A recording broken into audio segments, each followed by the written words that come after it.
Oddity number 6, the split screen views. One of the best ways to create links and add notes to your task in MS Project is to use the split screen view feature. In prior versions, an easy way to split the screen was to use the Windows split screen command. Well, with the ribbon, that command is no longer there. It's easier with the ribbon, but the split screen command is conflicted. It has a split personality. On the ribbon tab, there's actually an item you're going to find that you're going to use quite often. In the Properties section, there's a button for Details. When you click on that, it's going to split the screen. It's going to put the Task Details form in the lower window. Well, here's the oddity. When you point at Details, what it says is, splits the current view to display the task form. Hey, that's a lie. That's not the task form. That's the task details form. Okay. Got a little excited there. It's not a lie. It's probably a typo. But the fact of the matter is, they do label the button correctly. It is details. But what they describe, that's not the task form. The problem is the task details form is different than the task form that you would see by default when you split a screen in prior versions. There's nothing wrong with this. It's just different. And the task details form has everything the task form has, and more. And you can argue this is better, but my gripe is that it takes up more screen real estate. So the oddity is that the details version comes up at all. Also, before I move on, the thing that happened, if you notice, when I turned on the details, is if I would have had the timeline displayed, it disappears. Let me show you that. So if I go to the View tab, I turn back on the timeline for my project. As soon as I click on Details, timeline goes away. Now why is that? Well, because in Project you only get a split screen with 2 screens. You can't have 3. So I don't know why. It's just the way it is. The odd thing is in removing the split, you don't get the timeline back. So if I come back here, if I come back and remove the check mark for Details, you would think that the timeline would come back. It doesn't. You have to select it. Minor, but still an oddity.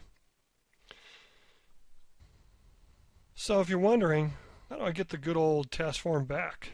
Well, that's going to be on the View tab. Now again, remember, if you just go to the Task tab, you're going to find an option that'll split the screen that's called Details. It's in the Properties section. You'll probably use this most of the time. And again, the gripe here is that what you get is the task details form. Okay, so knowing that, again, Task Ribbon tab, over in the Properties section, you get details. Let me go on to the View tab. In the View tab, by default, when you click Details, you get the task form. That's a good thing. Now, when I was talking about project being conflicted, the odd thing here is on this screen it says details and you don't get the details form by default. You get the task form. So that seems a little backwards to me, but that's okay. I'm actually fine with this feature.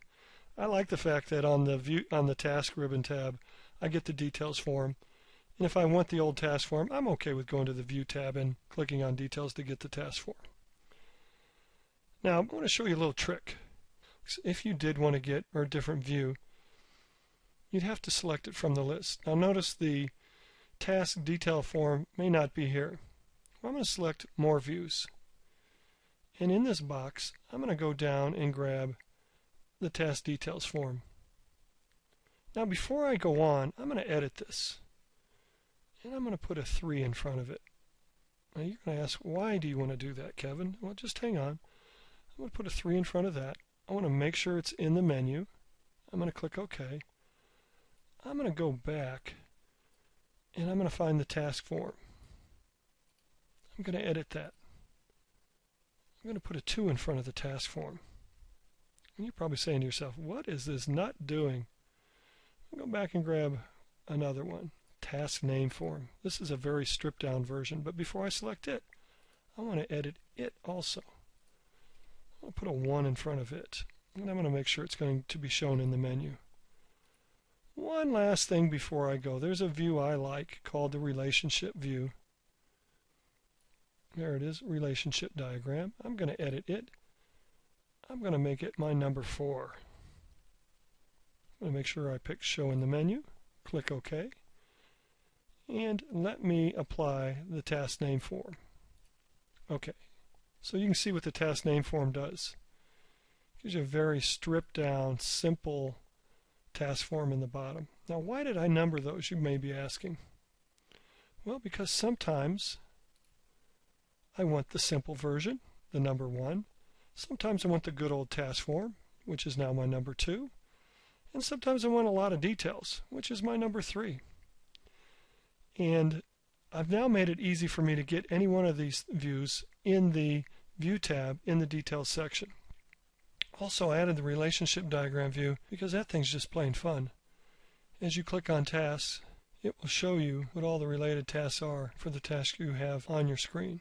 For example, clear and grub lot makes it very easy to see what all the predecessors are and what all its successors are in one neat little screen. Anyway, that's my tip for you. And so before I close out this top 10 item, I just want to cut Microsoft some slack here. The good thing is that by having the details form on the task ribbon, since you tend to spend most of your time on the task ribbon, you end up using the detail split a lot more often. That's a good thing. It's a better split screen form, and most folks don't even know it exists. Unfortunately for me, I actually agree with what they did here, so my only gripe is I wish they would have included a timeline button or a timeline checkbox on the task ribbon too. And I realize I can modify it and put it in myself, but I wish they would have put it there by default. That's it for item number 6, the split screen views. It's now time to move on to the next top 10 item.